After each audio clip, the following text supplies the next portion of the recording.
What's going on, everybody? Your host, Ryan Landry, with the Everlasting Veteran Podcast. I'm joined in studio with Seth Sharp from Guardians of Purple Heart. Sir, welcome to the show. It has been amazing a ride. I had to just turn your mic on. Yeah, I don't know what happened there. I turned it down because, like, during the intro, like, I could hear you breathing. Well, to be fair, I looked over and I was like, is the mic muted on this? I was like, can I say something right now? Can I crack a joke? Can I? Well, yeah. All of a sudden, I have to behave myself. All of a sudden, I realized I couldn't hear you in my headphones. And that is the key point to podcasting. Make sure somebody has headphones on, because you could do a whole episode and you have no audio. We've done that. And I've definitely had to sit there for 3 hours in audio editing just to get me tapping on the desk or my excessive nasal breathing. Like, yeah, I get it. I have it too. I have it. It's like, hey, Arnold, the kid that would just lurk behind. Yeah, I have it too. I have a deviated septum, so I get, and I got breathing problems. So I get. At least you have excuses. I know, man. I'm just weird. Oh, damn! I wanted to connect on some level. We can connect on a level, but it's not going to be that one. I don't know. I'm a heavy breather, I guess. Yeah, it is. It is what it is. It is what it is. Welcome to the show. I appreciate you taking your time. Yeah, be able to tell your story, be able to tell what you got going on. Maybe somebody be able to listen, get a little bit of insight, maybe join into a nonprofit, be able to give back, find a little purpose, create an identity, for them. I mean, you're speaking my language, dude. Yeah. I mean, that's what this is all about. And it's not just veterans, right? Mm-hmm. We can all relate in some aspects. You know what I mean? Yeah. Maybe not the surface aspect. It's one of those things where you didn't walk in somebody's shoes, you're not going to understand completely. You know what I mean? So kind of dive into, like, I mean, you were in the military. Yeah. How was that? Who you were with? Oh, man. So let's see. So first I came from a background of military. It's like 4 generations of submariners, both sides of the family. Like, my father married the chief of the boat's daughter, that kind of stuff. It was so, like, I was growing up in it. I was used to it. I was getting crew cuts, eating shit on a shingle, since I was born, pretty much. Right. So there was always that healthy respect of, like, that's how my family provided for generations. And I actually didn't want to be in the Navy when at first I was more of Coast Guard. I was a little timid because, I didn't really want to leave home. I was kind of scared of that. You're 19 years old and you've never really gone very far. And I knew, growing up in York, Maine, being down the street from Portsmouth, New Hampshire, the Coast Guard was nearby. Right.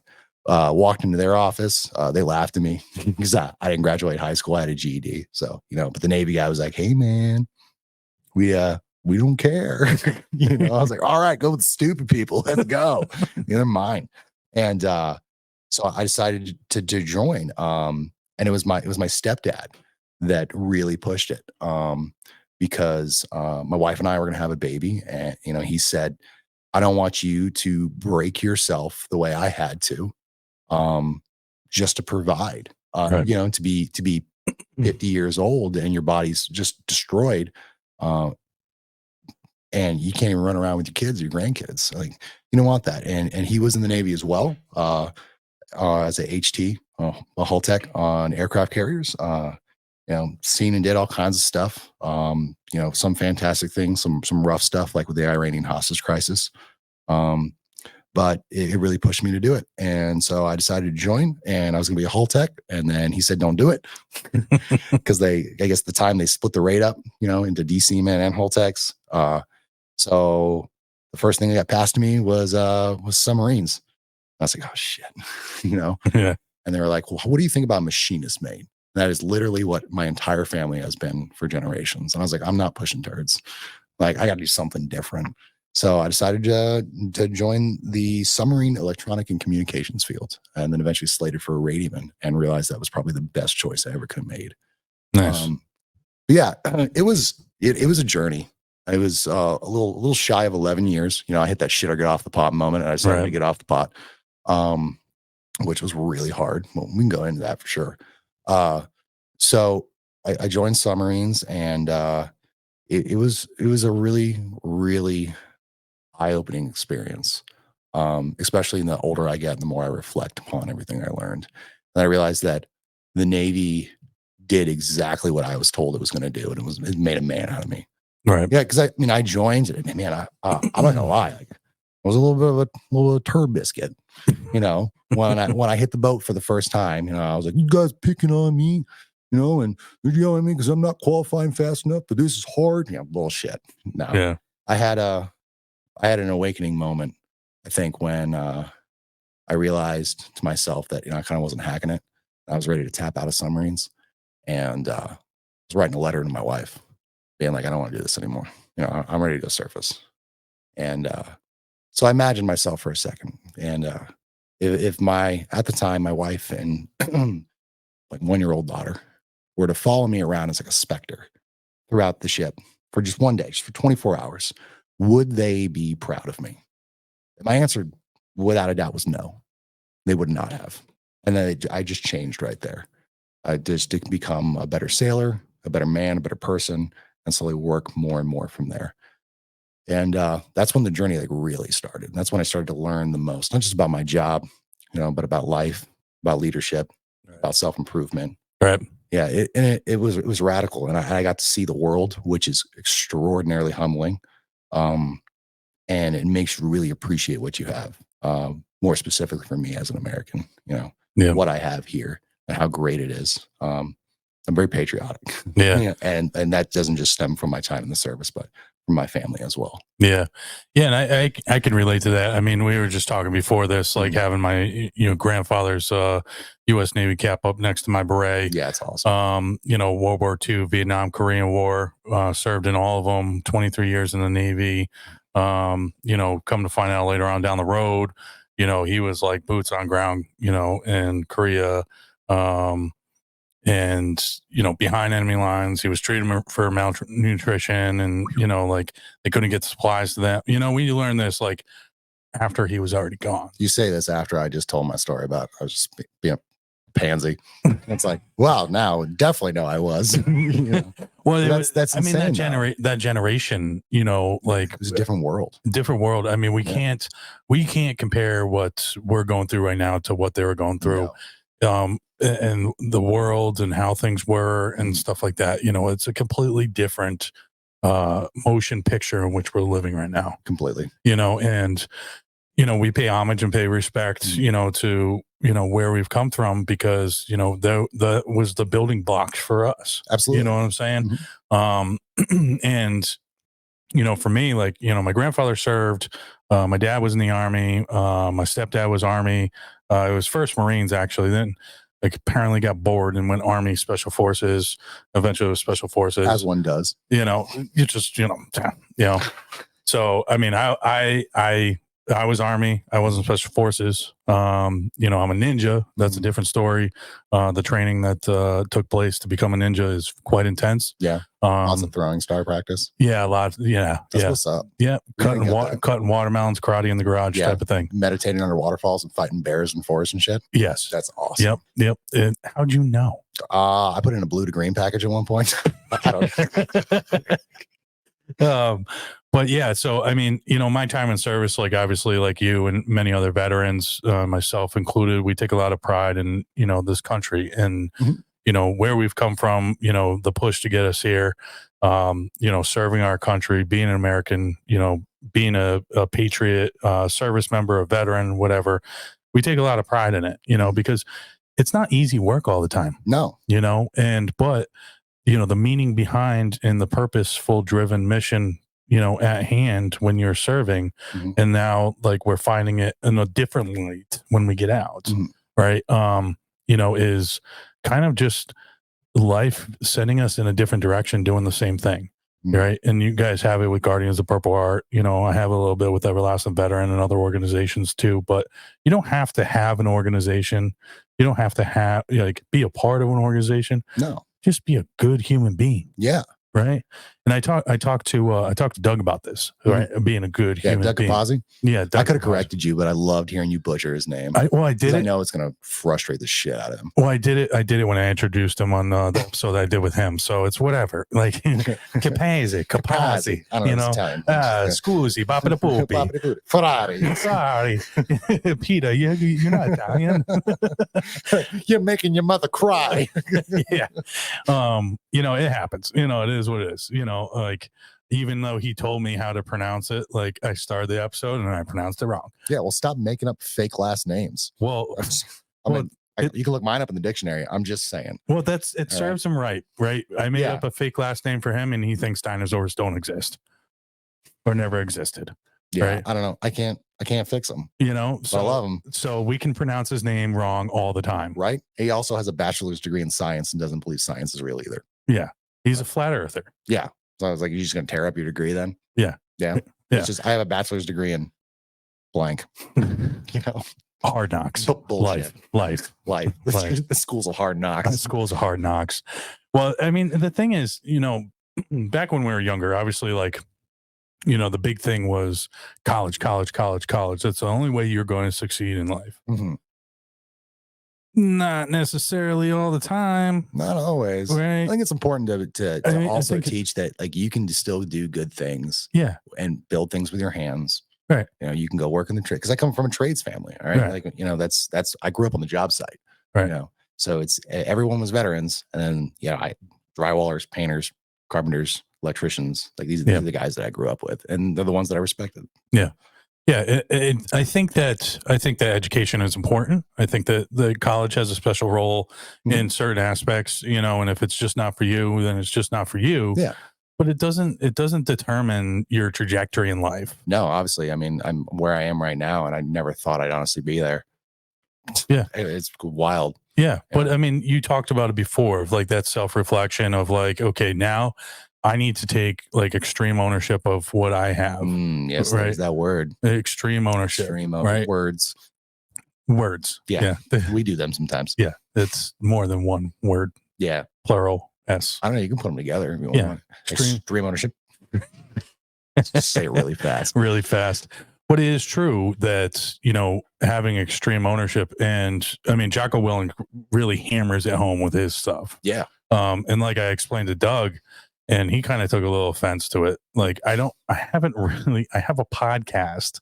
I haven't listened to a full episode of any podcast. I'll listen to like 5 minutes or 10 minutes here. You couldn't even lie and say that you listen to ours. I didn't say I didn't listen to it at all. We don't consider it a real podcast. No, it's just all podcasts, right?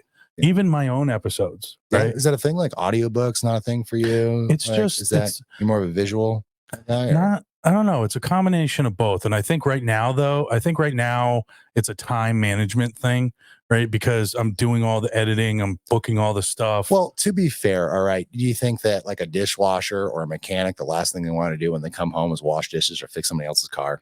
Right. So I mean, I get that. Yeah. It's not that I don't want to, and I haven't. I haven't listened to a full episode end to end. That was my point. I've listened to episodes, but I haven't listened to a full one end to end. Well, I mean, you're not missing much with us, so you just save some time. Well, I mean, you guys are hilarious. I'll send you the Spark Notes.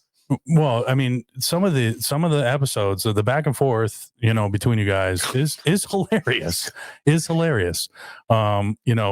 Maybe he is a little too much concerned about proving that dinosaurs don't exist on every single episode, and that's what's staying in his mind. And he can't. I don't know how to get him off that. I mean, you can lead a horse to water, but you can't make him drink. You can drown it, though. You can't. You absolutely can. You can.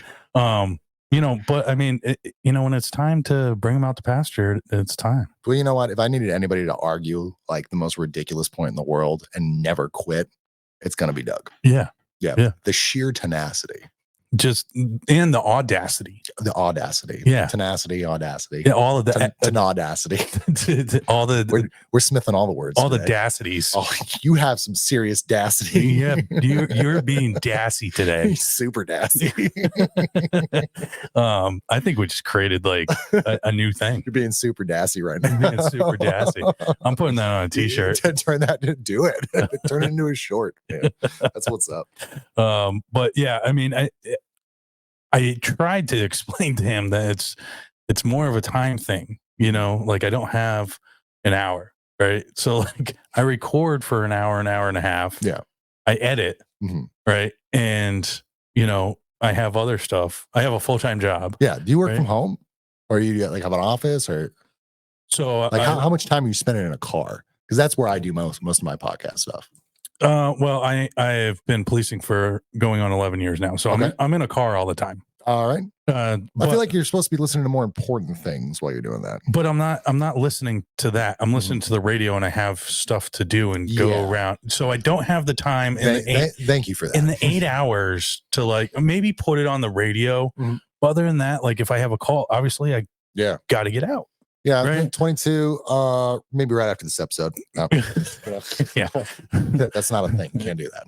No. But it's one of those things. And then on my weekends, you know, or my time off, you know, I'm having business meetings and, you know, growing this, and then having episodes and editing stuff. And, you know, so it's like, it's a one-man circus. You know, the guy that's got the harmonica. I'll give you this. Eddie Van Halen. All right, the lead guitarist for Van Halen, guy does Eruption. All right, one of the most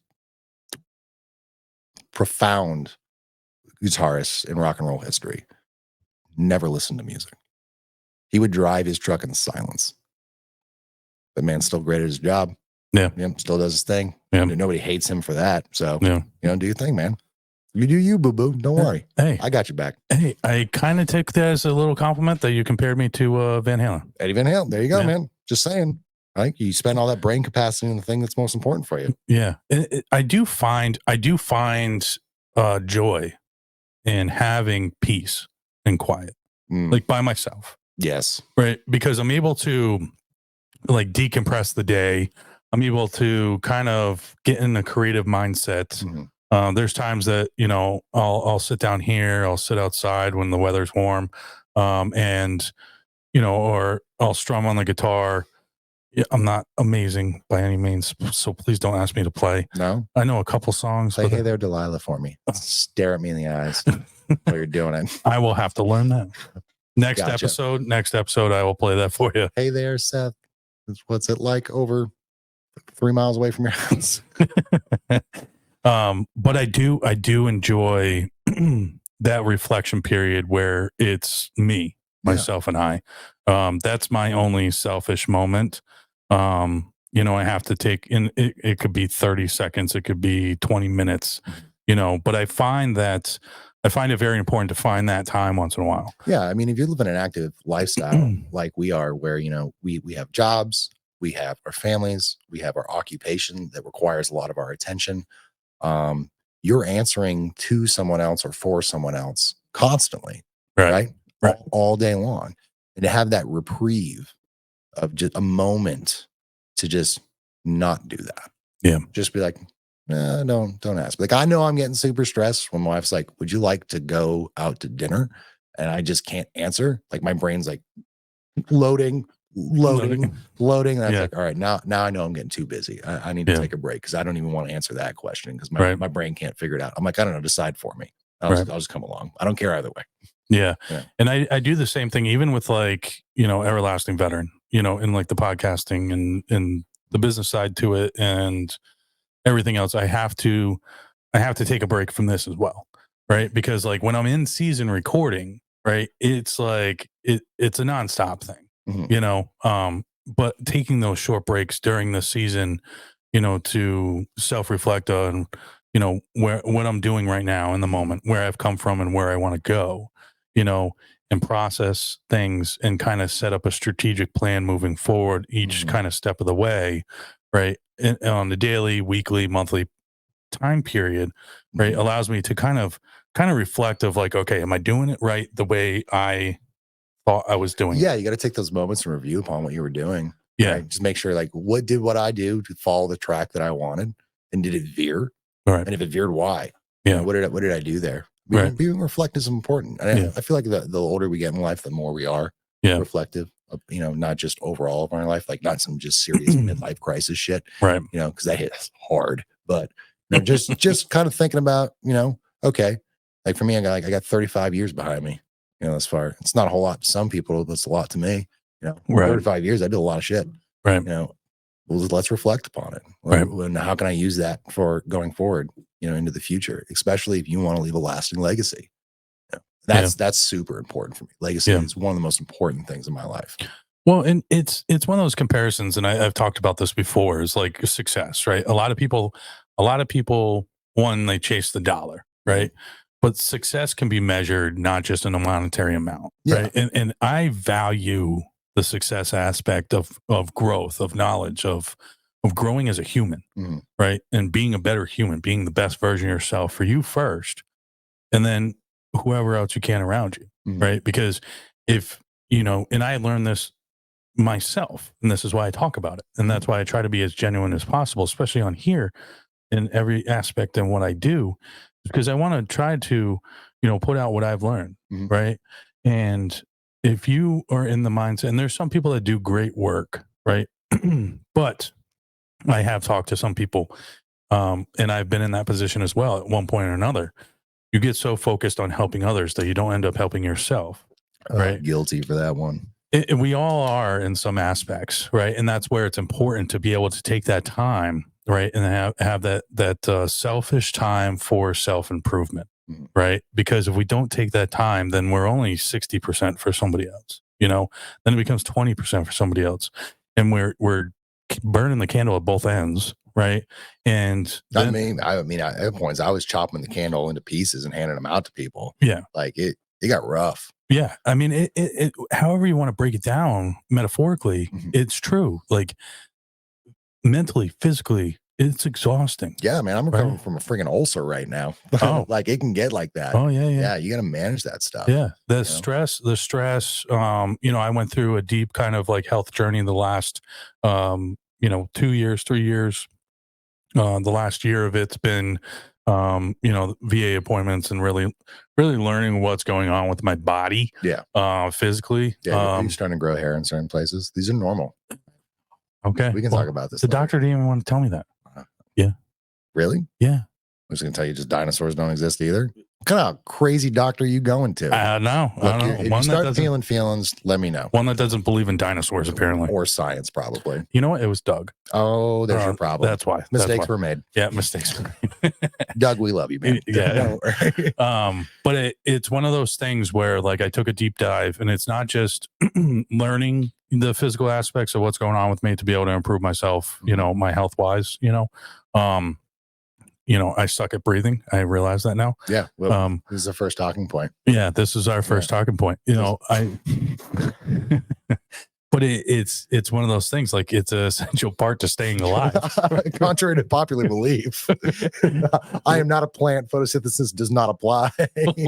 Whatever. If you don't have oxygen, it's the end of your, it's your demise. It goes to your brain. Yeah. Makes you do things. Makes you think certain ways. But anyways, the point was sleep, right? Yeah. So like with sleep, like for me, like, being a shift worker, and there's many shift workers out there, not just myself, right? Shift working a back shift, for 10 and a half years, right? Then add on like military stuff and whatever. Yeah. I did a sleep study. The VA said, I didn't request it. They sent me to get a sleep study. All right. Right. Because they're picking up in these cues and stuff like that. The insomnia, the sleep apnea, the whole 9 yards, CPAP. Here you go. Join Space Force. Right. That's pretty much where I'm at now. Yeah. Right. I have now transferred from the Army to Space Force. And during my Z's, I am serving in a different way. Yeah. You're you space shuttle gunner? Yeah, space shuttle gunner, door gunner, and just Seth, I am your father. Mom, you got some questions to answer.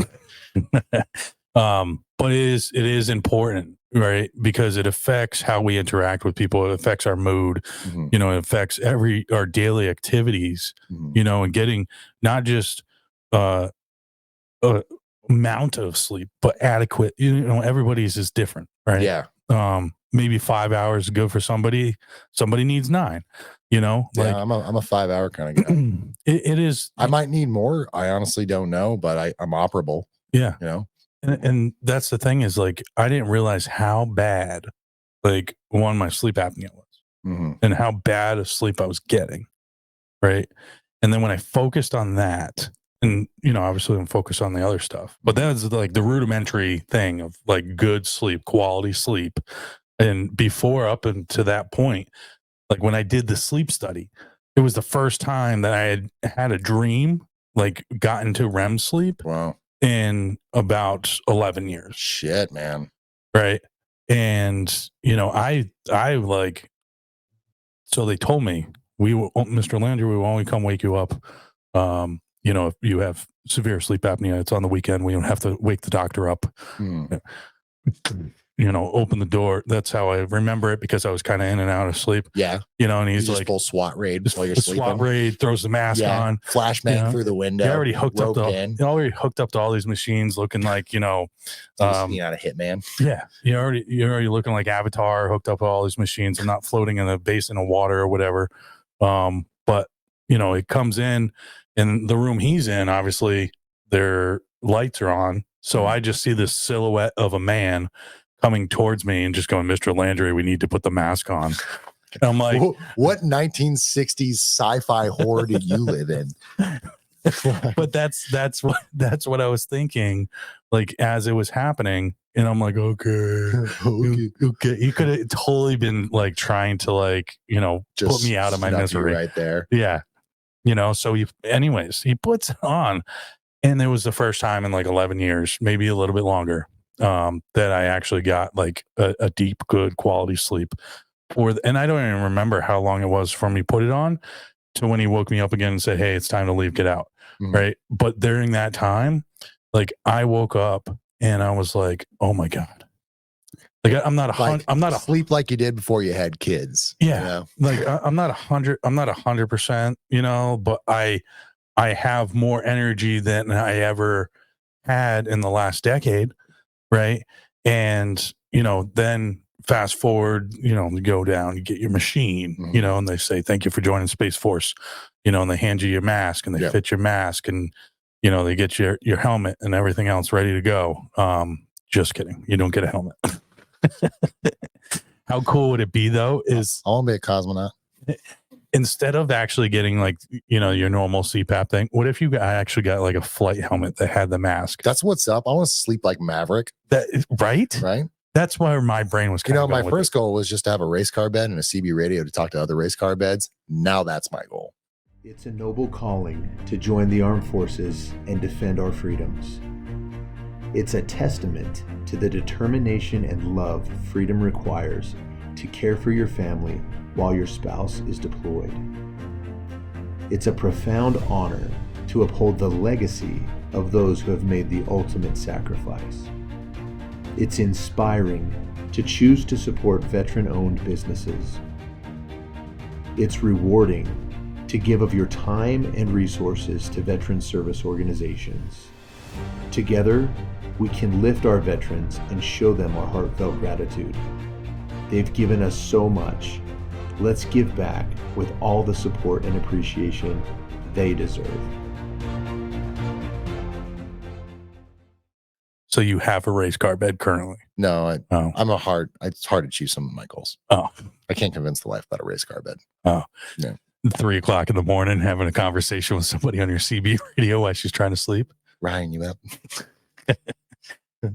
But you know, at the long point, but I think it needs to be hammered home, you know, and I had Rob Sweetman, Navy SEAL. He's Divin and he's Divin. I said Divin, Dove. I said Divin. Wow, you get some real audacity today. Audacity today. It's a callback joke. Yeah. But I had Rob Sweetman on, and that's what started like my journey of diving into my sleep, right? So you can look on TikTok, whatever, Mhm. social media, LinkedIn. He's dubbed the sleep genius, and Yeah. he's dove He into. is the sleep diver. He's the sleep diver. Yeah, it's the title for his new book. Call me if you need more. But he has a wealth of knowledge, and he's dove into, you know, the actual research and everything with doctors and stuff, because his turning point was one of his Navy SEAL buddies committed suicide. Mhm. And, you know, sleep deprivation, the whole 9 yards. And he thinks, you know, and believes, and it's scientifically proven that when we don't get good, adequate sleep, We that pronounce sleep sweep. sweep. Yeah. Yeah. Then you start pronouncing things and saying words that don't You start exist. getting real up there with audacity levels, and Audacities Jeez. go through the roof. But you know what? You have a fantastic point, and not always is it not always is it a medical reason, right? Right. It's not always something that's deliberate with the body. My thing, when I start to lack in the sleep department, and I've always lacked in the sleep department, when I start to get like maybe 3 hours a night, Right. it's normally when I'm just overloaded. I'm stressed, and it's not a matter of like Seth went to bed and then just tossed and turned for hours. Right. It's Seth got home. Seth continued to do work, you know, late into the night, do whatever he had to, whether it be for work, whether it be for, you know, our show or the organization or for my family. And then eventually at a point in time in the night, all of it stops. All right. And we're done. But where's the time for Seth to decompress? Well, Right. that time can sometimes be between 11 and 1 in the morning, you know, and it could just be something as simple as watching TV. So I'm losing sleep, but I'm gaining sanity at the same time. But then I'm also kind of, you know, not performing at my best when I'm rolling into the next day. Right. And you know, sometimes that's for me. Like when I start to feel myself staying up late at night, I try to go, man, you really should get some sleep, but it's nice to just kind of sit here in that quiet, like we were talking about earlier, you know? Right. Yeah. And I think one of the big points to it is, you know, when you decompress, like you find that that time to be able to let your mind just not think about anything, Mhm. right? So often than not, like we get ourselves worked up and we can't turn our brains off. Yeah. Right. And that has an adverse effect on us actually falling to sleep and getting good Mhm. sleep and everything else. And, you know, we go through it. Many people go through it, not just veterans, right? You got a busy life, or you got so much on your mind that, you know, you're thinking about the next day because you want to try to control what happens. Yeah. Right. And Like especially as veterans, we don't roll into things without a plan. right. We have 1, 2, 3 ABs. Like we got plans, and we're not willing to just kind of shoot from the hip in most of our days and our tasking. So we keep that moment to figure out what we're going to do next sometimes. Yeah. I just had to text the wife, turn the dryer off. Oh yeah. Something is in there. I think it's the cat. We don't even own a cat. That makes it where did you get the cat from? No. Yeah. But I think it's very important. You know, I'll have an episode, you know, dives more into that. And I've had people reach out of like topics of conversation in which, you know, because they know I have doctors and I have, and it's not just doctors that like they were in the medical field the whole time, right? Yeah. There are veterans as well that have received their doctorate and have dove into certain studies to be able to help the veteran community. Yeah. Or the community in a whole based on their life experience as well. Very noble. I like that. Yeah. And I think it's one of those things where you don't always learn something in a book, right? You got to learn it off a life experience from other people as well, you know, and get that perspective, you know. And I think it's, you know, we talked about it before, like you don't have to just go to college in order to be successful and be able to learn and grow and everything else, you know. So I think it's important to be able to have many people on from many different walks of life, be able to get that perspective of, you know, okay, you know, the main big topics, right? You have PTSD, you have TBI, you have physical ailments, whatever the case. Those are big aspects in the veteran community, right? People in the civilian world, there are people that have those as well. Do you not think you can get perspective from people just because they didn't serve? Well, you know what I'm saying? So I mean, it's a solid point, and it brings me back to a thought. I was watching another show where they were talking about, you know, those like PTSD and things Yeah. like that. And some of the struggles that some combat veterans might go through. One of the more common things is just kind of being angry all the time. Like, you know, they'll always say that, like, he or she was so angry, they're pent up. Right. And this gentleman that was on the show said, you know, I had the epiphany when I realized that I can't use that as an excuse for me just being an asshole. Right. Right. And I was like, holy crap. Like, am I a combat veteran? No, I'm not. Do I have PTSD? No, I don't. But I can't use anything that might have been happening to me as an excuse as to why I was being an ass. Right. You know, to my wife or my kids or my friends or my coworkers and stuff. Like, it's not an excuse. So there's a great example of like what you just said. Like, I took that same lesson from that and went, you know what? If he can do it with that, I can do it with me. All right. Like, let's be reflective upon ourselves. You know, could you really justify your actions because of those things? Most of the time, I'm going to say no. Right. All right. Let's fix that then. Yeah. Yeah. Yeah. And I think the other thing too is like, you know, you can have those serious conversations, right, with other people or with yourself. I talked to Doug about it, having the board meeting up in my head. Oh yeah. Mental board meetings. Board meetings. You know, it's important. You know, I use that metaphor because like that's how my brain operates. Like, I need to, you know, have a board meeting with myself, figure out what's going on. Mine's a podcast. We're just basically doing it right here, right now. Oh, gotcha. Yeah. I just berate myself. You know, like the Frost Nixon interview. Like, why'd you destroy the tapes, Seth? Yeah. Yeah, but I think it's important, you know, and I think it will help. Is it going to be the end all be all solver for all problems? No. Right. But it's part of the aspect of growth. It's part of the aspect of being a better person, you know, and doing it for you. Right. And that aspect is you have to be selfish. You have to be selfish in those moments to know and learn and accept who you are, what you're going through, and how to improve yourself, and be selfish in that aspect to be able to then put yourself back out there and be 100% for you first, and then people afterwards. Yeah, just because you know you, and just because you know your story and you know how you feel doesn't give you a free pass to not be critical of yourself. Right. Right. And that's me. It's, you know, constantly being critical of myself. Yeah. And the other aspect too, it's not just being critical, but also giving credit. Yeah. Right. That's a hard one. I feel like that's even harder. It's harder because it's that negative whirlpool cycle down of, you know, finding negative, then you find another negative on top of negative. Now you're in this direction is just negative. Well, yeah. I mean, if anybody's ever worked a job where you had a review, like an annual review, and they're saying, okay, what are 3 weaknesses? And everyone's like, you 3, that's it? That's all you want? Right. I'm like, okay, now give me 3 strengths. Let me just sit there and struggle. But right. I don't know what I'm good at. Yeah. And well, you know, it's just as important to find those things that you are good at. Right. Because those are your strengths. Yeah. So how can you utilize those things in a way to make your weaknesses better? Right. Like, take those weaknesses, use your current strengths, attack the weakness, make them strengths now. Right. So it's harder to be critical of yourself and try to figure out what you're good at. Right. Or things that are going well. Yeah. Because I mean, you don't normally solve problems that aren't problems, right? Yeah. So yeah, and I do think as well that, you know, being critical and giving credit and stuff like that, you know, I've had people reach out and, you know, be like, hey, talk about this, talk about that. I'm going through this. You know, I want to make it very clear that I can't fix the problem for you. I'm not you, right? Just like you can't fix the problem for me. If you want to call it a problem, right? I don't call it a problem, right? I call it an obstacle, right? Because that's how I've changed my mindset to say, this is something I need to get through or get over or get around. Right. And we create these quote problems.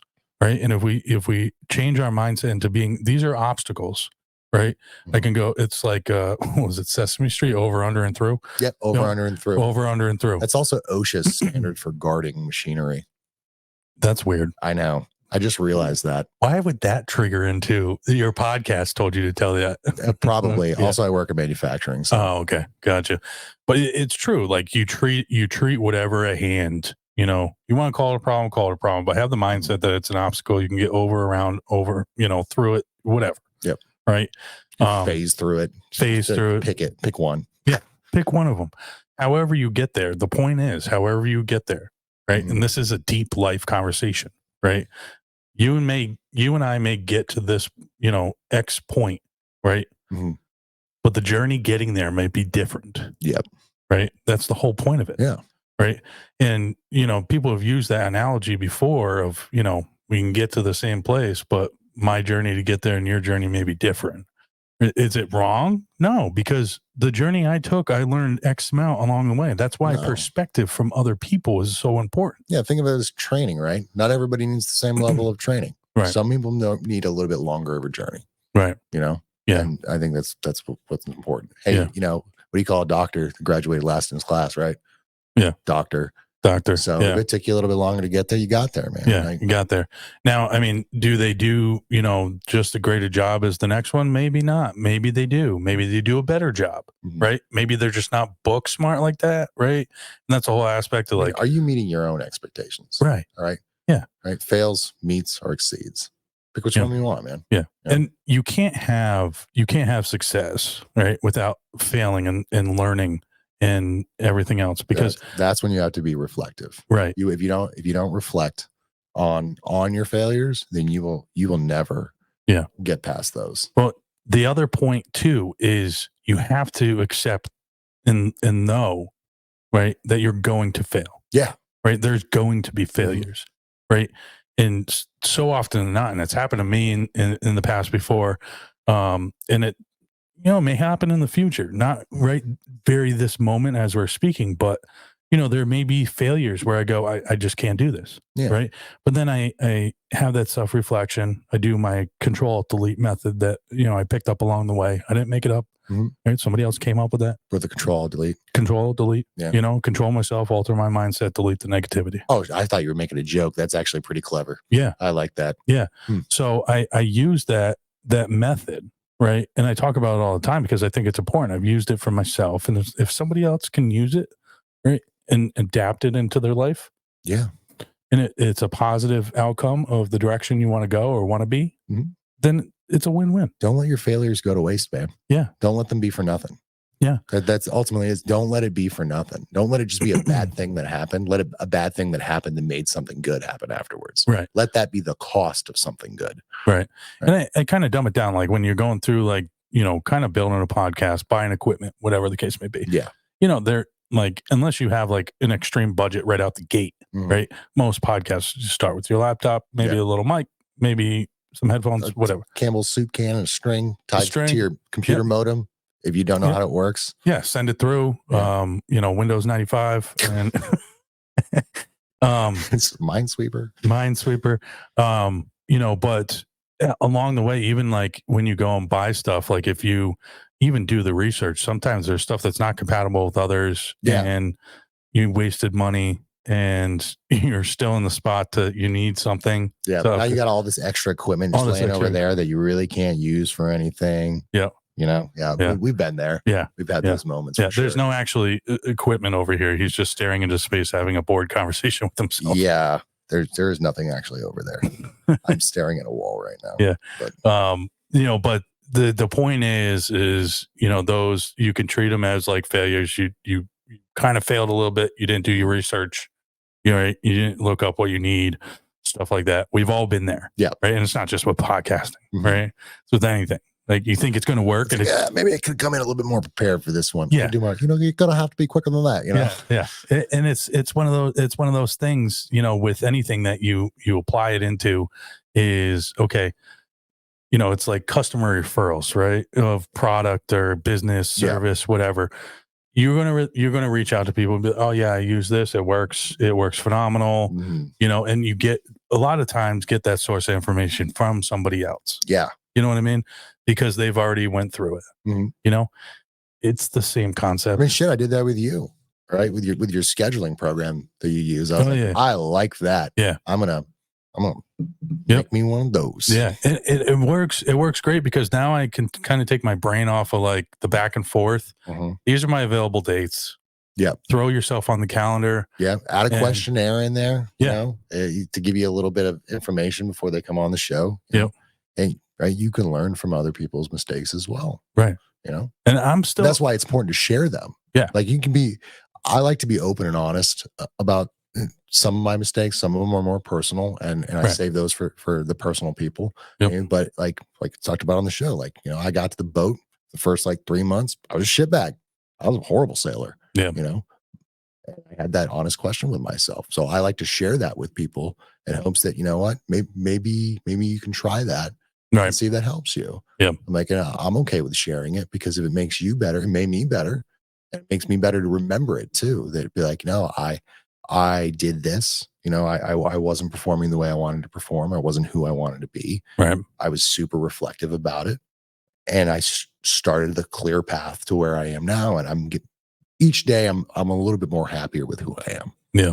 Yeah. Yeah. And I would have to say too, on that front of, only sharing certain stuff, like that is important as well. Right. Because you want to have, your ride or die, right? Yeah. The people that you can count on at a moment's notice, they can count on you, like whether it's your family member, brother, sister, whatever, friend. And those are the people you trust with that information to be able to tell them about, right? Yeah. You have this digress of information as it goes out. You don't have to like jump on a podcast and be like, here's my entire story. Yeah. Right. You don't have to do Just that. moments, You don't have to do that. And you don't like, there could be moments that you don't have to bring up, and that's perfectly fine. You have to, the point is you have to have somebody, right? A healthy somebody to be able to, it's healthy for you and it's healthy for them, where they know you a little bit more. They're able to be there for you, in those times, or if things arise or whatever the case may be. It's hard for guys like us, that are veterans, because often those ride or die, brothers and sisters we left them behind when we started the next leg of our journey. Yeah. And that's really hard for a lot of people to deal with. Yeah. When that transition of basically, my people are no longer my people. They're there, but I've said it before. Sometimes it's like never really being able to go home again. Yeah. Well, it's the same concept. Like you have to build your new tribe, right? Yeah. You essentially have become a nomad, for the tribe in which you used to be with, right? And you forever will be a nomad, right? But you can still have those connections, right? We're spread out more, right? But we're still here. Yeah. I know in a moment's notice I can, and I take pride in that too, of being able to stay connected the best way, shape, and form. Life takes over, right? But trying to stay connected with the guys I serve with. Am I doing the best job of it? In my eyes, I'm not doing a perfect job. Yeah, and it's always hard because you'll have your time in the service to compare to, right? All right, and it's apple to oranges, right? It's when you were right there, on the front lines with each other, in the boat with each other, stand and watch, supporting each other. Like that's a different story from when now you live individual lives, right? All right, you had that common thing together, right? Because what do they say? Friends are made from shared experiences, all right? Well, when you're no longer sharing that experience together, you have to figure out a new way to connect with each other. And often it's going to be, at least I feel like in our community, it's a love for each other and understanding what we went through. Right. And wanting to look out for each other, and not only the desire to have someone have their back, that the classic, I got your six, but an equal desire to have someone's back. All right. We had a purpose for years. All right. You took that purpose away when we left or when we had to leave. And that kind of changes your identity of who you are. I know that was a hard time for me. You especially when you throw yourself into it as much as possible. For me, and we can kind of, I don't know, we want to shift into maybe talking about like some transition stuff, but like it's a big topic for me because I don't feel like it gets looked at enough. Right. And we talk about it all the time. So often when you hear, you read news articles or you watch documentaries, or YouTubes, or you talk to, the big cheeses of the veteran community, right? They talk about transitioning can be hard for a combat vet. And I will never knock a combat vet, for the hard transition. My heart goes out. And part of the reason why I'm doing what I'm doing is because I love them and I want to make sure that someone's there for them. My deep desire to have someone six, right? Because that's my purpose.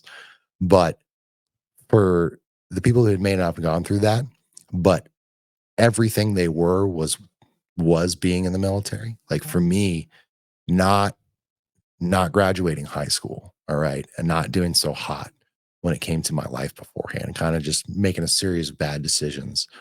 When I joined the Navy, and then I kind of turned myself around real quick, and I started to do a lot better and be proud of myself. And I wasn't perfect all the time. I mean, I still make mistakes and stuff. Yeah, nobody's perfect. But I was very proud of who I was and what I was doing, and the brothers and sisters that I served with, and that lasting legacy that I was trying from the moment that I was in submarine school, when my grandfather was quoted by the sub pack. All right. So the admiral who was in charge of the entire Pacific fleet of submarines quoted my grandfather as his first chief of the boat. I don't remember what he said. I was falling asleep in the audience, but that was enough for me. I was like, that's it right there. That's what I want. I want that legacy.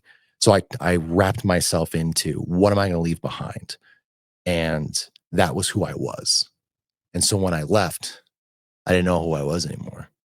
And that's why, like I said earlier, I use the term, it's like never being able to go home again.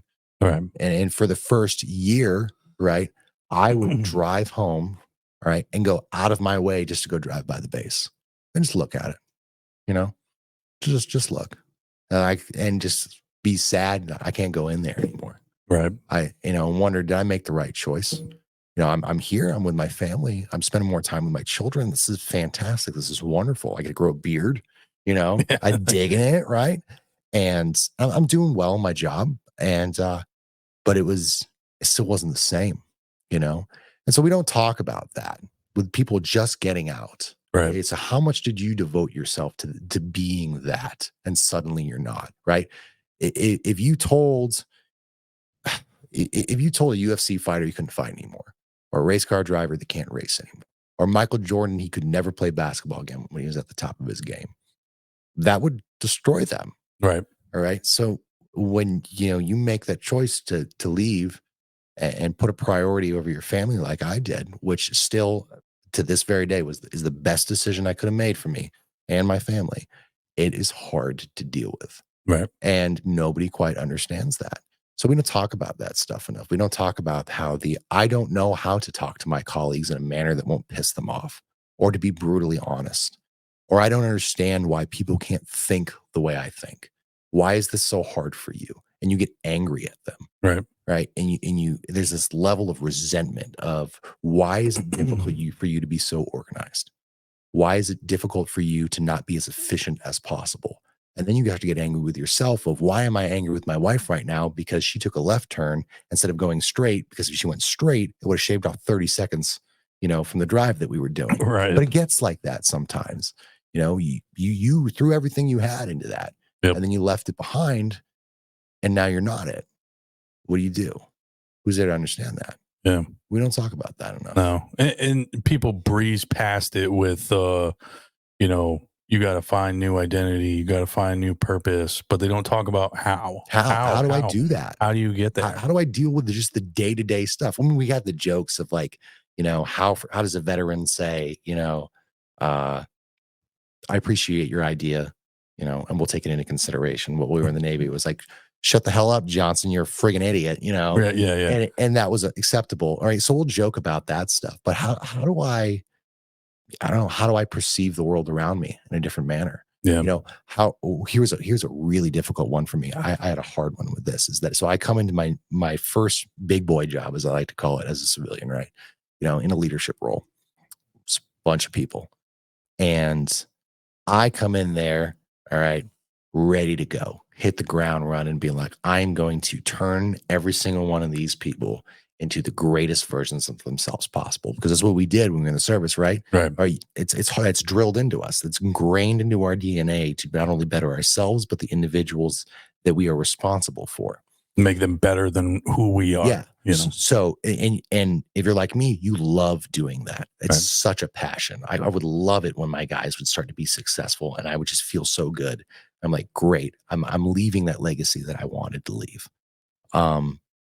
So what happens when all those people don't give a shit? Right. And they're super comfortable with where they are. So you have all of this inside you. Where do you put it? Right. What do you do with it? Yeah. You can't just change that. No. Like in that moment, you can't just shut that switch off. No. And it bothers you, Right. keeps you up. It makes you wonder, you second guess yourself. Did I make the right choice? Am I even able to do this? You know, and then you start maybe even feeling a little bit resentful towards the military that you might have been brainwashed. And then you hear people say that to you. And Yeah. it's hard.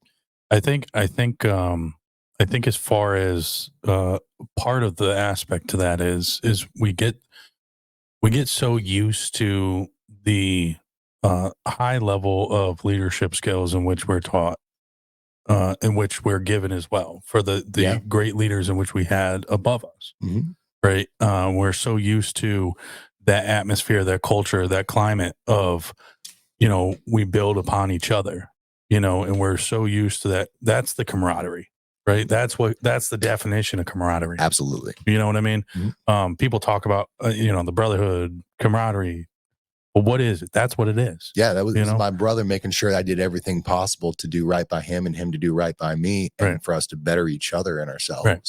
And when you lose that, or not, or you have that feeling of losing that, right? You have that feeling of being lost, right? You have that feeling of, who am I now, right? Who can I connect with on that same level, right? Yeah. And I had my neighbor Ken Curtin, current base commander for the sub base over here for an episode, and we had L. David Marquette, who wrote "Turn the Ship Around" remote.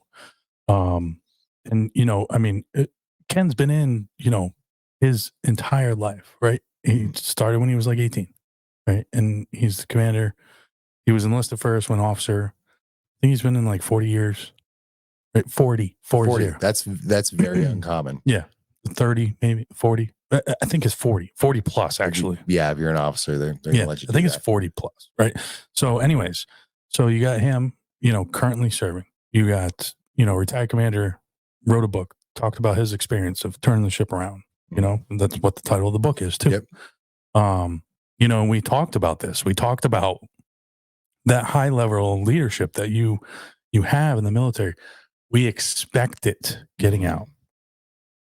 It's not there. It's not there. No, it's not there. And not everybody's going to be receptive to it or even want it. No, because what happens in the civilian world, right, and with many jobs, is people are more inclined to hold on to information for themselves to grow themselves, but not to help the group better themselves. And that's what damages the culture and affects the climate and the trajectory that it goes on, right? And that's the main kind of roots of building a better culture within the environment in which you're learning, you're growing, you're working in, and that culture is a long-term thing, right?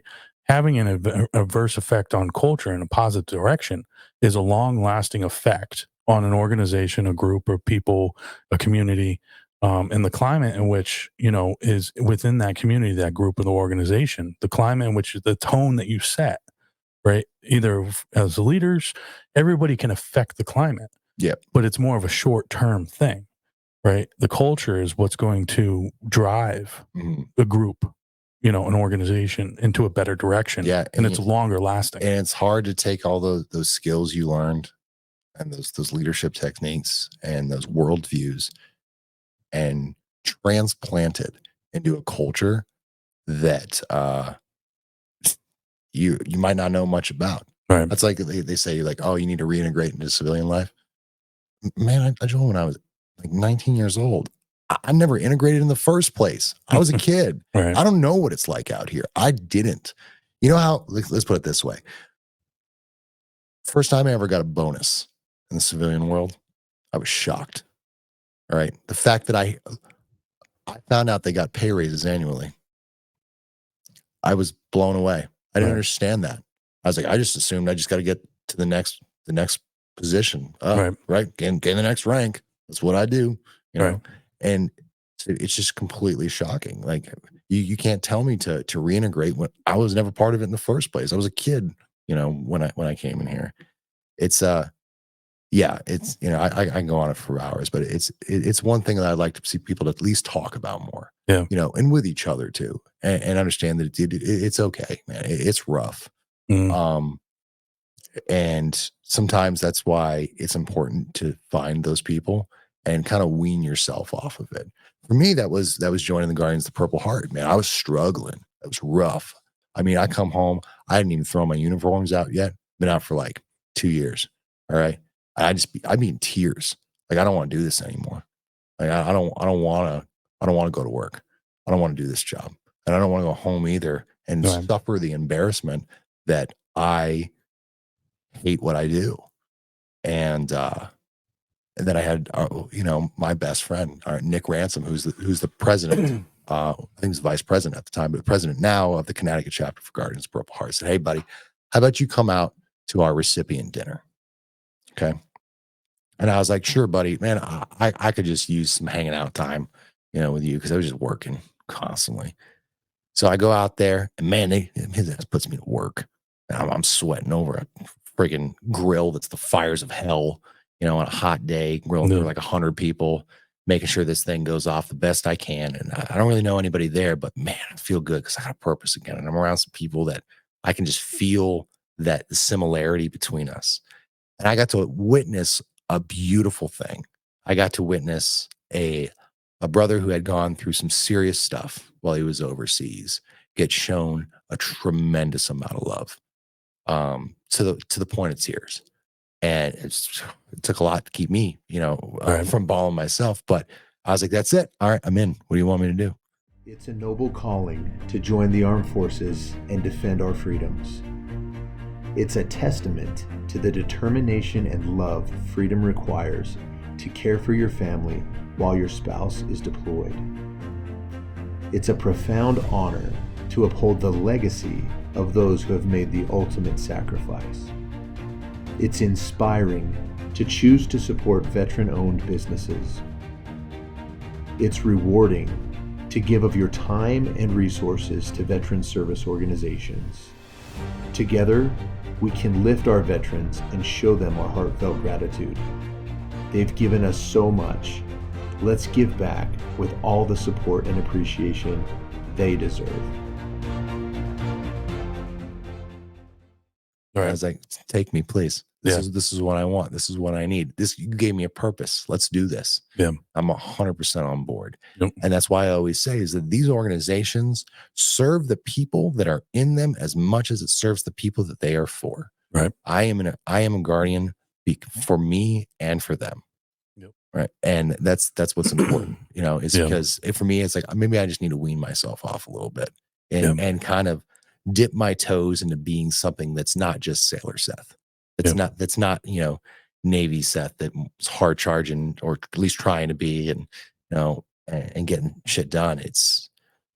Let's not really rediscover who I am, but just actually discover who I am. And realize that my occupation wasn't necessarily who I was, but how I acted in that occupation. Right. It was the community that I was in. And it's like, I can still have that. I just don't have it in a large amount. Yep. But in a way that makes those few a little bit more meaningful to me. Yeah. And I can take all that energy and go, you know what? I got a brother out there who might be in need too. Let me go help him out. Yeah. And that's, that's what was important to me. So I get involved with these charities. Like I said, if you want to help the community, that's a wonderful thing. It's a beautiful thing. I mean, come on board. I'd love to have you. But if you're in need, man, if you don't have purpose, stop by. I'll give you purpose. Yeah. Purpose you'll be proud of too. Yeah. And if that's not quite it, man, we'll find you one. It's all right. Yeah. And I think along the way too, like, I mean, you can find purpose in what you do, in the connections to what you make. But people have, it's kind of like, anything, like a song, right? Mm-hmm. People can connect with a song in a different way. It has a different meaning for them. Yep. Right. It could be the same song, and I connect with it based on events in my life or whatever. Yeah. And that's how I connect with it. And it's meaningful to me in that way. Mm-hmm. Right. It's the same concept, that, you may do the same thing or similar things, say within Guardians or, any other organization. But you're going to have that purpose, and it's going to mean something to you in your way, but the only way to do that, you have to get uncomfortable first. Yeah. Right. That's the big elephant in the room. And you have, wow, what a good point. that you had right there. Because it was when I started to get, I needed to get comfortable with feeling uncomfortable again. Yeah. I had to remember that. Yeah. And we got taught that, right? Mm-hmm. Man, that was a really good point. You know, it actually made me lose my thought for a second. Yeah. I'm It was reflecting upon that good. It was that good. It's true though. I mean, you have to be uncomfortable when you put yourself in a position like me doing this, right? I didn't go through any media classes or anything like that. And, you know, I reached out to, shout out to Reading Audio, and the owner, CEO of Reading Audio. You know, I reached out to him and said, you know, hey man, I'm thinking about starting, this is, you know, before I actually started anything. I know nothing about what's good quality, because you go on the Googles or you go on the Amazons and you type in podcast equipment and all of this, you know, 5,000 different items and packages come up. I mean, I knew it was there. I just I was like, it's a money thing, you know? Yeah. But I didn't know what I know now of like what's quality, why it's quality, you know, and what works with what doesn't work with, you know, this and stuff like that. And on top of it, you know, I had the run-of-the-mill HP Pavilion, 140. Dude, you get a Dell. $200 special laptop, right? Then I'm like, I'll just plug everything in here. Yeah, like, you know, so it'll work. So it'll make a turd. Yeah. So now I get to the point, and like the computer I have now, it's like I didn't even know computers had radiators and they're water cooled, and you know, so like, because I'm not a gamer, I'm not, you know. I did download Call of Duty Modern Warfare on the computer, just to kind of see how the graphics were. Oh yeah, just to reminisce. I did the same thing when I bought mine. I was like, I'm gonna buy the most graphic intense game right now, and I'm probably not gonna play it. I just want to see what it can do. Yeah, and then I realized how bad of a gamer on a computer I am. Oh yeah, you know, because I still play with a controller. The last actual video game I played before I started into this, right? Halo. Like OG Halo? OG Halo. You know, at least you left off on a good title. My brother and I, like every time I got that sword that lit up, I ruled the world. He could never get me. I just want to snipe people with a pistol from across the map. It was great. To go back to the point, because when we start talking about something different is when you remember it. Yeah. Right.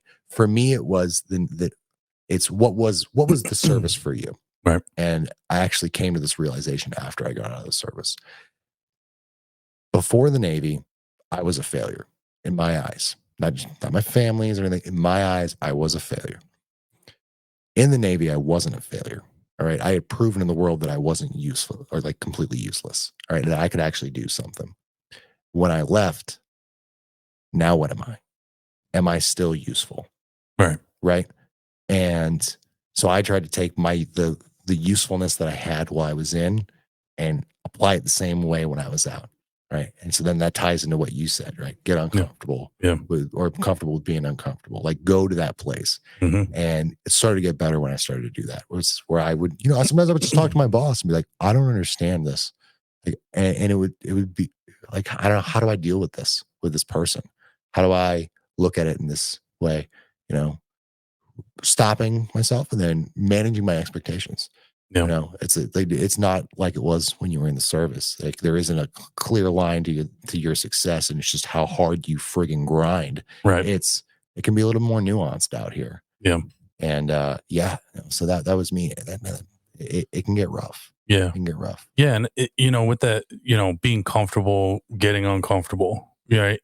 If you keep doing stuff that you're comfortable with, right? You're going to more than likely not grow exponentially to the point that you could be. You're leaving yourself short, right, of growing as a person, right? Not just as relationships, stuff like that. There's so much growth that can happen on a personal level, right? That can have a trickle down effect to everything in your life. Yeah. And putting yourself into that uncomfortable sense of, most people don't step into it, right? And I was the same way, right? And I still have a little bit of it, right? Every time I do a podcast episode, right, I still have a little bit of it, and it's good. I like it, because if I don't, then I know that I'm losing my direction, right? Because you have to be uncomfortable to learn, to grow, to realize that you don't know everything. right? And you have to take instruction and guidance and value from people that may know what you don't, and get that perspective, because people have been on the similar trajectories which we've been on, or other people have been on. And if we don't open our ears, actively listen, process what's going on, make a strategic plan for our own lives to be able to say, okay, this is useful. I can apply it here, right? This isn't useful maybe right now, right? But you save it. Yep. Right? Because you may run into a situation where it may become useful. All information is good information. All information is good information. And it's a very, very point to hit home of, we get so sucked into just life, right? We forget about how it has an effect on others when we don't open our minds, right? It comes off maybe as rude, maybe as inconsiderate, maybe as cold, calloused, whatever the case may be. There's a difference between ego, right? And pride, right? And being prideful of who you are, where you've come from, what you're doing, the trajectory you're going on, right? But when you can't knock ego to the side, like, I kind of hate that whole thing is like egotistical, right? Most of the time, those are the people that's like, they're scared of getting uncomfortable. Yep. Right. Because they can't bring themselves to admit that they don't know everything. Yeah. Right? They can't bring themselves to admit that you may know more than them. Right. And they can't learn from you.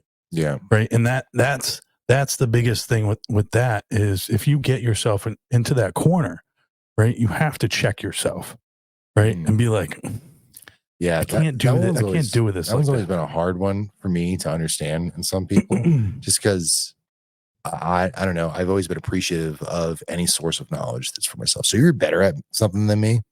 Like, I don't particularly care. I find it cool. You could stand up and do a backflip right now. I'm gonna find it amazing because I can't do a backflip, but I find it interesting. I would 100%. Your ninja training is classified, and we can't demonstrate it on camera. Exactly. I can't talk about it. Okay. I'll bust my ass. You try to get me to do a backflip right now, man. Oh man, God. I haven't trained in ninja skills in a while. I'm still trying to wonder if backflip has a hyphen in it or not. I don't know if I can spell it, let alone do it. Starts with a PH. Yes. or PY. Fat flip.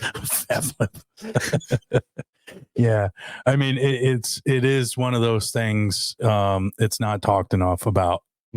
It may be talked enough about, but it's on a surface level. Yeah. Right. It's not in depth of, okay, people are talking about transition. People are talking about purpose. People are talking about identity, but they're not talking about how, why, who. Like, I made a post the other day that, that it said, they trained you to what or how to get out of the service, or they taught you what to do when you're getting out of the service, but they didn't teach you what to do when you wish you never left. Right.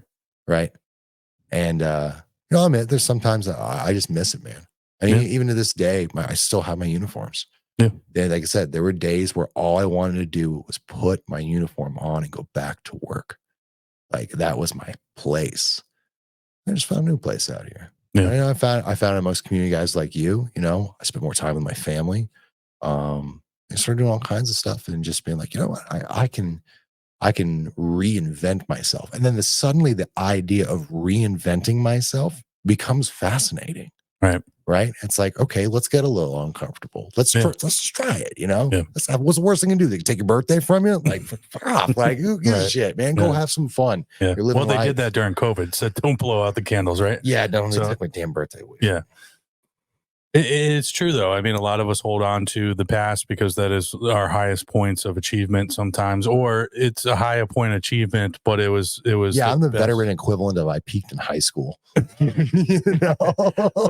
it is one of those things, and I think we all share that common thought and philosophy of, the military is an amazing time, right? It is forever going to be probably the highest feeling and level that you're ever going to get of camaraderie, working together for a main purpose. And, I say that you can't have community without unity. Best damn job I ever had. It is the embodiment of a unified front working together to better each other. Yep. and moving forward in a forward direction as positive possible. Mhm. There's ball busting and stuff like that. That's meant to be. Yeah. Right. That's all right. Right? That's cool. We could take it. Right. Come here, poke me in the chest. Yeah. You know, do But fan room counseling every once in a while. It's all right. Yeah. But here's the thing is like in the veteran community and in the military service, like that ball busting back and forth. Yeah. Right. We can do it outside of service. Mhm. Right. But there are people, and this is for any civilian that's listening and watching right now. Yeah. Right. There is a different tact that goes with it. Yes. Right. When it's veterans doing it with veterans. Mhm. Right. When you try to, it's kind of like trying to interject yourself into the inside joke and you weren't part of the inside joke. Yeah. You know what I'm saying? Mhm. It becomes more of a ridicule, right? That's kind of how it's viewed.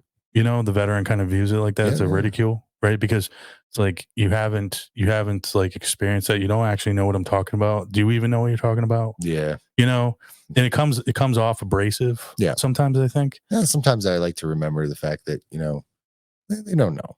I mean, Yeah. it doesn't mean it's they were doing it to be harmful. I'm not saying You I'm know, not saying that all the time, but there are times there is a line, Yes. right? There even there is a demarcation line. even veteran on veteran, right? Yeah. There is a line between like, all right, we're joking. Yeah, there were And then- no-go jokes. Yeah. And know? then there's like ridicule, Yeah. you know, where it just breaks you down and it's demeaning and Right. stuff like that. You know, you get a guy like, well, I don't know, maybe learn how to operate your goddamn machinery and I don't have to come in here and fix it every once in a while. And you're like, yeah, whatever, buddy. Just because Yeah. I don't know how to fix that one part, but thanks for helping me. You know? Yeah. As opposed to like getting torn up, you know, Yeah. and being like, you're a piece of crap. Like Right. you have no friggin' purpose here. You're like, Yeah. whoa, okay, it's a little different. Well, when the person's You know? intent is to like almost steal your value. Yeah. Right. The words are the same, but the tones are different. Right. You know? Almost steal your value that you don't have worth. Yeah. Like that's what I'm talking about. That's where ridicule crosses the line. Yep. Right. And it's stealing that personal value of you feeling like you're not worth anything. Yeah. You know, that's the ridicule aspect of it. Mhm. And when people have that intent to do it and like you see it and smell it and hear it a mile away, Mhm. then it's probably best to just kind of delete them out of your life. Well, I mean, let's go to the backside of that situation though, because here's one that is another recent discovery for me too, is that I don't know about in the Army or the Marine Corps or in any other branches, but I know for specifically on submarines, I know it to be a fact, we're really good at letting shit go. The reason is because you got 140 something odd dudes on a boat, right? Mhm. Or ladies on a boat now. You don't have any place to go. Yeah. You don't have to be like, get away from me, give me my space. Dude, there's no space here. We're Yeah. lucky we have racks, Right. you know? So if we beef for a moment, all right, if we want to go toe to toe, we want to yell at each other, we want to poke fingers at each other, call like point blame, Yep. call each other pieces of crap. You're not doing your job. You're not doing your job. We get it out. But then the moment we move away from there, we're done. Yeah. We left it because we got a job to do and we got to be underneath this water for it in the next 7 to 8 months. Yeah. We got to be able to figure it out. In the civilian world, if you have a moment, even it's not as critical like that. Like there was no fan room counseling because, you know, I could slap you around, no one can hear you over the machinery type Right. of that stuff. You know, just having a disagreement, you know, or your personalities didn't mesh for a moment. Maybe you came to head, for that second. I will throw it out the window immediately afterwards and immediately, be ready to help that guy again. Where the other individual might hold on to that for a lot longer. And I don't really understand it. I'm like, well, right. Take a step back from your perspective. You had to learn how to do that for a very specific reason. Like Doug has said in our previous episodes, when it came to the training that we did in basic training, it's like, I learned how to fight fires. You learn how to shoot guns. I got 1 day of gun shooting, 2 Yep. days. Well, 1 day of actual gun shooting, another day of basically airsoft with no soft in it, just the air. It's almost friggin' pointless. Exactly. It's Yeah. pretty much what it was. Yeah. But we were trained for our environments. All right. Most likely the thing that's going to kill me is the water or the fire. All right. So that's what I was training for. Yeah. So, I was trained for that. The culture trained me to act like that because it's what was needed. That's not exactly needed out here. They have some time to let those wounds heal where we had to friggin' suture that shit up real quick and move on with our lives. And so that's weird. That's a different experience. Like I said, we're not reintegrating. We're integrating. I have to learn how to be a civilian. Right. Right. Yeah, and so to that point of like, let it roll, off your back. And this is why I have people from all different walks of life come on the show, because you can get that perspective in a different way, Mhm. right? So I had Craig Wayne Boyd, CWB y'all, and that's what his handle is and Yep. stuff like that. Season 7 winner of The Voice, Team Blake, just came out with a new song, Let It Ride, Let It Roll. Yeah. Right. And he equates it down to, just letting that rubber ducky go off your back. Yeah, man. And simply put, but it's true, and you don't have to be a veteran to learn this stuff. No. Not In just fact, most of these lessons that I'm learning in my life, I'm learning from people who are not veterans. right. And I'm actively applying them. How we do the little things is how we do everything. That's from a fellow football dad. Right. All right. It's better to have 5 minutes of an awkward conversation than live with a lifetime of problems. All right. That was Larry Mostro. All right. Owner of Spirit Gallery Tattoo. All right. God rest his soul. Yeah. Right? Amazing one individual. One of the best pieces of advice I ever got, not a veteran. Right. All right. So, and you go can both ways, right? That's what go both ways. And that's what I'm saying is like, you don't have to, I think we get so stuck in the mindset, even though we get like a very high level of training and stuff like that, we get stuck in the mindset that we're not going to be able to gain value from people that haven't done the service in which we've done, which is false. 100% false. That was wow. What a revolutionizing concept when I finally realized that. It's like, I don't need to go look, I don't need to go look at the 14th million Navy SEAL, tell me how to do things. You go find what's going to work for you, man. Yeah. So if I find that in reading ancient Norse poetry, all right, which you do, or I find that in Rob Halford from Judas Priest screaming at me from on stage, all right, that's okay. But that's where I got it. Right. There's the different paths. But we got to that point. That's all that mattered. Yeah, exactly. Exactly. And I try to hammer it home as much as I can, because getting stuck in that mindset, right? Altering your mindset is one of the most challenging things. Yeah. Right. For anybody to be able to do. Right. And on the surface level, we talk about positive, negative, right? And the influences on both sides. But actually altering it, how do I do it? Right. Yeah. And it's getting that perspective, and I think that's how we can better integrate and reintroduce ourselves as veterans, right? Is continuing to have that open mind of learning from anybody and everybody. As you get out, filter it in. It may be a load of crap. Yep. And it may be the best information you got.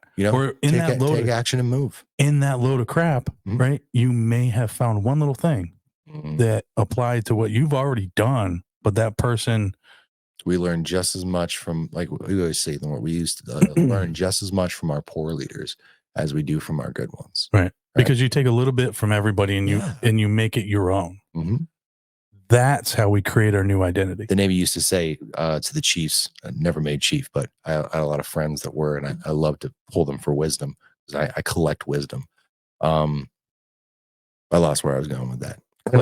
Collecting wisdom from the chiefs. Wisdoms, and I don't know. I was thinking chiefs, and now I'm just thinking of chiefs and khakis and how it makes their blood. I was thinking like Gandalf, like you collect the wisdom. Collect the wisdom. Dude, I'm such a Lord of the Rings fan. Are you? Don't get me on this right Are you now. really? Yeah, I'm a huge Lord of the Rings fan. I didn't even know that. Yeah. That's funny that I made that reference. I'm massive Lord of the Rings fan. I love talking. Okay. All right, I'll come back to it later on. I'll remember what it was. That's that lack of sleep that we were talking about. Yeah, it is. Man, I got some dacity today. You got that dacity. And we're back. Right. Nice, we're back. All right. Cool. Yeah, back to the dacity. But I mean, it's a testament to, what you guys do, what I'm trying to do, what many other organizations are trying to do. And any other organizations and people out there, like we need to start sharing more, right? With each other or with the public, or both. Yes. Right. 100% agree. Both. Like it needs to be a give and take, right? We can't sit here and just say we can do it all ourselves, right? I can't do what I do all by myself, right? I mean, granted, the editing, all that kind of stuff, I love doing that. Yeah. And you have your wheelhouse. I have my wheelhouse. Yeah. But when it comes to like, I'm not a dog breeder, right? Mhm. So like my dog program, you know, and Still trying to hook you up with those German Shepherds. Still working on that. okay. Mhm. That dog program, you know, like I'm not a dog breeder. I can't just be like, I'm giving birth to a dog. Hey, you guys go do that thing. I'm just gonna read a book. Yeah. But that's the thing is like, you know, so I have that program. So I have the dog breeders, Yep. right? And then I don't do the training here. I pay for the training. Mhm. You know, Everlasting Veteran pays for the training. Mhm. But, you know, I partnered recently with Dog Academy US Service Animals to be able to provide more service dogs. Yeah. You know? You know what? There's a nugget that we learned, right? It's you don't need to know everything, just need to know where to find everything. Right. Right. So You you know? exercise your resources. Well, and that is another thing we had in the military. Yep. I don't know the answer right now, but I'll go find it for you. I'll go find it for you. I'll go find it for you because that's the mindset you have to have getting out. Don't hate or love it. And I've talked to some people that they're like, never want to talk to the military about the military. It's the worst time of my life, whatever. Yeah. Okay. To each is wrong, right? So you're not going to change. We're not here to change people. Yeah. Right. I'm not here to say, join my cult. You have to believe what I believe. What do you mean you didn't love it? Yeah. You know, I'm not here to do that, you know, but if you want to get on a more positive trajectory to be able to grow as a person, whether it's talking about the military or not, Mhm. this goes for everybody. Yeah, I mean, I got a buddy whose experience in the military, like I was very fortunate. I was so extremely fortunate to have such a good group of leaders that I just got really lucky to run into and serve with and learn so much from. But I have a close buddy. We joined the same time. We joined from the same town, right? Total different experience. Right. Got rolled over, you know, and I witnessed it in a few cases where I'm like, oh my God, that's horrible. I would never make those decisions as a leader. Like, why? And so he left the service with a bad taste in his mouth. Yeah.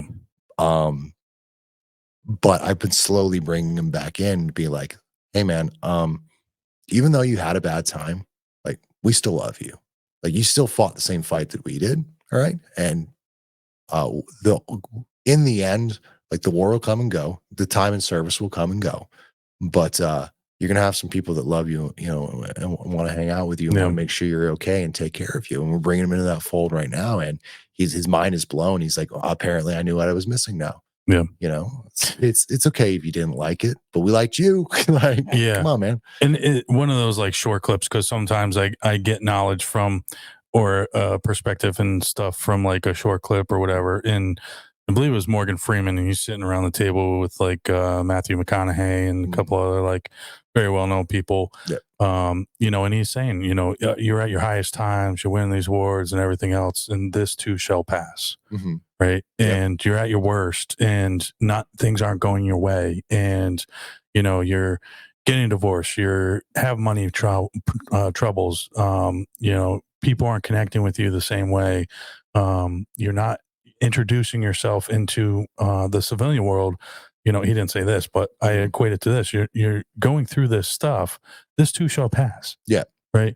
It's the ebbs and flows of life. Mm-hmm. You know, you're going to have your highs, you're going to have your lows. But at the end of the day, it's how you want to get around that obstacle, over, under, or through. Yeah. Right.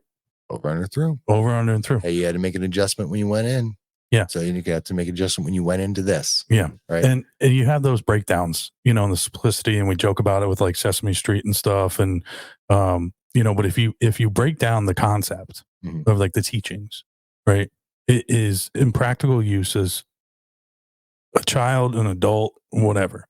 Sometimes we have to dumb it down, break it down Barney style. Break down Barney style, man. Like we say in the military. Yep. Right. Break it down Barney style, where maybe you don't connect with it a certain way I say it, but I break it down at a different level, and then all of a sudden you connect with it. Yeah.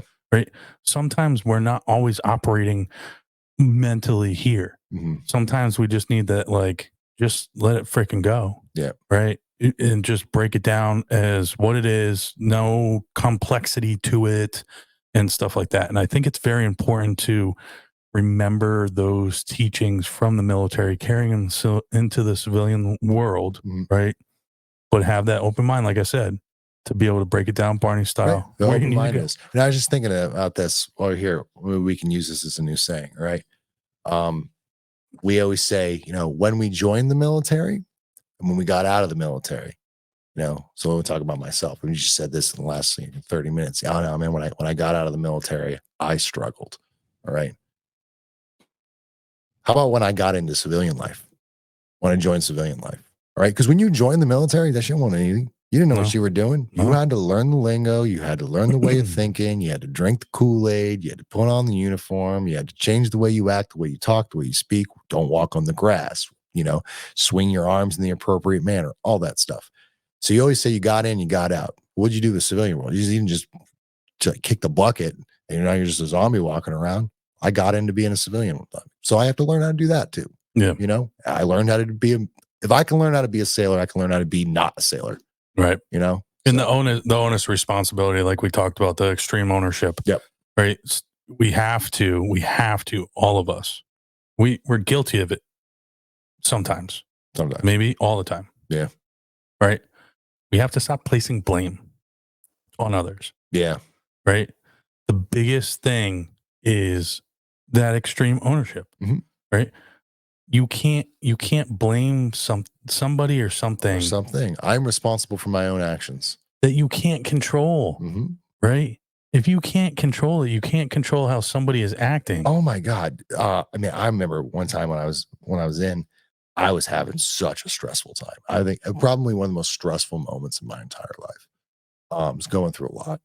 And I was like, I got to figure out a way to just stop like being so freaking stressed out, like the shakes, like everything. Yeah. And it kind of dawned on me in that head podcast, the headboard meeting we talked about. Yep. I said, if I can do something about it, then why worry? And if I can't do something about it, well, why worry? Right. I can't do anything about it. Don't worry, just move on. Move on to the next thing. Yeah. But make it a tomorrow problem. But if you can do something about it, fucking do it. Yeah. Man, come on. The other one I learned was what was it? I said, one of these days I'm gonna write down all the nuggets of wisdom I have, and just put them in a book. And at a bare minimum, just leave them for my kids. I think you need a T-shirt that says "I'm a nugget of wisdom." I'm a nugget of wisdom, and it's just have a little nug, yeah, little cheeky nuggy right there. Yeah, I'm a nugget wisdom. I'm a nugget wisdom, and I want the nugget to look like Gandalf. Hey, so you remember the deadly force triangle? All right, you ever hear that? All right, the deadly force triangle. So in order to use lethal force, yeah, I had to read it. So which was capability, opportunity, intent. And so for the people who are either unfamiliar with that, due to the fact that they might have not had that military occupation while they were in, or if you're civilian and this is brand new to you, capability, opportunity, intent. All right, so you have to have the capability to put harm to me. You have to have the intent to put harm to me, and you have to have the opportunity. All right, so you can be 400 yards away, screaming like, I'm going to hurt you. I fully intend to hurt you. But you're just standing there butt naked. Like, all right. So you don't have a capability to do so. Right. All right. So I equate that to life as well. And your success and anything you want to go do, right, is capability, opportunity, intent. All right. So when I look at my failures, or if I failed at something, I balance it against those three things. All right. Capability, opportunity, and intent. It was, why didn't I do this? All right. Well, I have the capability. I know for a fact I do. All right. And I had the opportunity. It was there. So what was my intent level? Was it there enough? Right. All right. I need those three things in order to be successful at something or to correctly get something done. All right. I need the opportunity, the capability, and the intent to do it. All right. So sometimes it's a matter of questioning what my intent was. Sometimes it's a matter of maybe realizing the extent of my capabilities, right? Or realizing that now might have not been the right time, right? Or I might have been on the bus a little late on that one. Yeah. So yeah, and we've learned so much, and I try.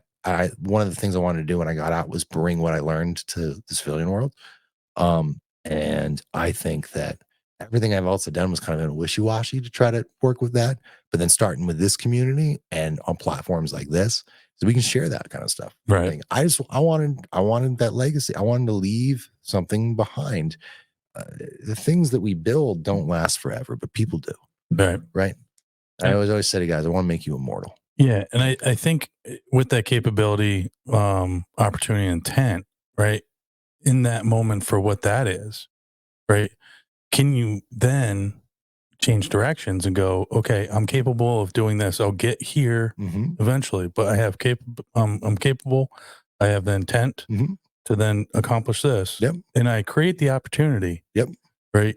You can use it reflective thinking or forward thinking. And you can go in a different direction and then come back to accomplish the same thing. Yep. Right. It's kind of like the Control Alt Delete thing. Yep. Right. You add that, you add the capability, the intent, the opportunity, and you adapt those into your life, and you use those on a daily, weekly, monthly basis.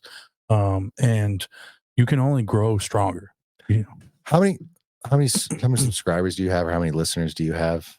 There's a decent amount. Last time I checked, it's like growing a lot. Regardless, doesn't matter. If you're listening to this show and you have any form of artistic skills, please submit to Ryan a cartoon chicken nugget dressed up like Gandalf. That's all we're asking. Right now. Oh, I was thinking like a gold nugget, like a golden nugget, a golden nugget of wisdom, but it's a chicken nugget. But it's I don't know. Both are such great options. Man. I wasn't thinking chicken nugget. I was thinking a chicky nuggy, dressed up like Gandalf. All right, with the beard, I was thinking gold nugget, like Gold Rush. No, I'm a nugget wisdom, but the gold nugget makes sense though. Yeah, that was. You have intelligent jokes. I have really dumb ones. Well, no, we just our minds went in different directions. Yeah, yours went to something of value. Mine went to something I can put in my mouth. it's that full circle. I eat because I'm sad. I love how, I tell Doug all the time. I love how we can go from like Confucius level conversations to 100% DTD like in 2 seconds. Well, that's the thing, is like you have to have fun in life. Oh, I had to decompress my brain. I had to vent off that valve for a second. Yeah, like, getting deep. Like, we'll come back. But McDonald's. Yeah. Oh man, some chicken nuggets. Yeah. Oh, overwhelmed. Got to empty that glass. I'm overstimulated by nuggets. Oh man. Hey man, I appreciate you coming on the show. Yeah, brother. I think we covered a lot, man. Did we? I kind of blacked out. Well, I mean, I'm glad I get to share with you my deeper thinking side than my normal goofball self. Well, I think that I am. I think when you go back and you watch the episode, then you'll realize what you actually said. Yeah. Right. Seth just sat there like this the entire time. He didn't even realize it. Yeah. I had to wake you up. Yeah. Just breathing too heavy into the microphone again. All right, guys. If you want to learn how to support Guardians of the Purple Heart, make sure you go check that out. Them out on the socials. Words. You got some serious dacity today, man. So much dude. I'm like, it's the coffee, man. I gotta cut back. Just make the shirt that says dacity. I'm just gonna put it on there. I'm gonna do it. I got all the dacities. I got all the dacities in the world.